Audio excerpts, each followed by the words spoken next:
छत्तीसगढ़ की आन बान और शान है प्रभु श्री राम। छत्तीसगढ़ के रोम रोम में बसे हैं मेरे प्रभु श्री राम।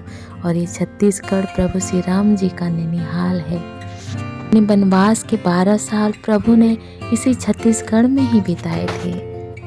इसीलिए छत्तीसगढ़ के मुख्यमंत्री भूपेश बघेल जी ने राम वनगमन पथ प्रोजेक्ट के दौरान छत्तीसगढ़ में चिन्हित इन्हीं 9 जगह को पहले चरण में विकसित करने की पूरी तैयारी कर ली है। तो आइए जानते हैं। इस प्रोजेक्ट के दौरान रास्तों के दोनों तरफ पीपल, बरगद, जामुन, नीम, करंज आदि के पेड़ लगाए जाएंगे।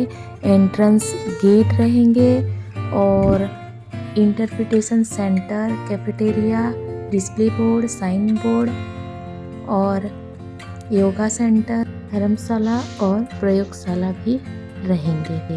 तो आइए जानते हैं छत्तीसगढ़ में जो 9 जगह को चिन्हित किया गया है पहले चरण में, उनके डिटेल्स के बारे में। जैसे कि आप लोगों को पता है कि नॉर्थ छत्तीसगढ़ से साउथ छत्तीसगढ़ को राम वनगमन पथ के रूप में चिन्हित किया गया है, जिसमें सबसे पहले आता है सीतामढ़ी हरचौका, जो कोरिया डिस्ट्रिक्ट में आता है, जिसे माँ सीता की रसोई भी कहा जाता है, जहाँ प्रभु श्री राम के पैरों के निशान का शिलालेख भी पाया जाता है। यहाँ पर एक गुफा भी है जहाँ 17 कमरे हैं और एक शिवलिंग भी है जो कि 20 फीट ऊंचा है। राम वनगमन पथ के दूसरे स्थान पर है रामगढ़ पहाड़ी, जो कि सरगुजा जिले में है, जहाँ 3 कमरे वाली एक गुफा पाई जाती है, जो कि बहुत ही पुराना बेंद्रा गुफा कहा जाता है, जहाँ नाट्यशाला है बहुत पुरानी, और जिसकी मेघदूत कालिदास के लिखे गए में वर्णन हुई है। यहाँ जोगी गुफा भी है, जहाँ पे भगवान श्री राम जी ने एक योगी का रूप धारण किया था। तीसरे स्थान में आता है शिवरी नारायण, जो कि जांजगीर चांपा जिले के अंतर्गत है। और ये शिवरी नारायण जो है, ये तीनों नदी का संगम है। जोंक नदी, शिवनाथ नदी और महानदी त्रिवेणी संगम के इस नदी में ये जगह शिवरी नारायण अर्थात सबरी और नारायण, शिवरी नारायण इस नाम से पड़ा है, जहाँ भगवान ने जूठे बेर खाए थे। इसके बाद आता है तुरतुरिया।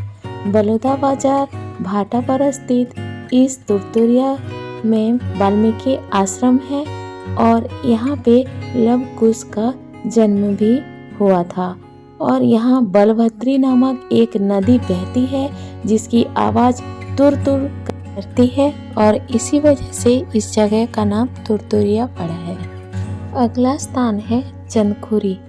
चंदखुरी जो कि रायपुर से 25 से 27 किलोमीटर दूरी पर एक छोटा सा गांव है, जहां 126 तालाब है और यहां पे माता कौशल्या का जन्म हुआ था और इसे राम जी का नैनीहाल भी कहा जाता है। और यहाँ कौशल्या माता जी का मंदिर भी है। दरियाबंद जिले का प्रयाग कहा जाता है राजिम को, और यहाँ लोमेश ऋषि का आश्रम भी है।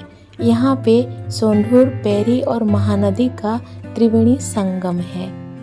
और इस जगह में श्री राम जी ने कुलेश्वर महादेव का पूजन किया था और यहाँ पे कुलेश्वर महाराज मंदिर भी है।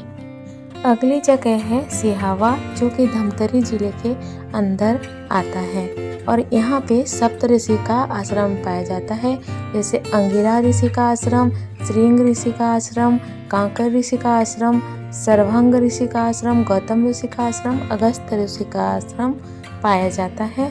यहाँ दंडकारण्य में प्रभु श्री राम जी ने ऋषियों के साथ समय बिताए थे और बहुत ही पवित्र स्थान है। अगले स्थान पर आता है चित्रकूट, जहाँ पे प्रभु श्री राम जी ने शिव और पार्वती से भेंट किया था। और ये जगह बस्तर जिले के बस्तर क्षेत्र में आता है और जिसका मुख्य कार्यालय है जगदलपुर, जहाँ से होते हुए प्रभु श्री राम गए थे और यहाँ से चित्रकूट का रास्ता निकलता है। और ये बहुत ही ऐतिहासिक और धार्मिक स्थल के रूप में बस्तर क्षेत्र में बहुत ही परिचित है। जगदलपुर को पांडवों के वंशज काकतीय राजा ने आखिरी राजधानी बनाई हुई थी और यहाँ से चित्रकूट का रास्ता है।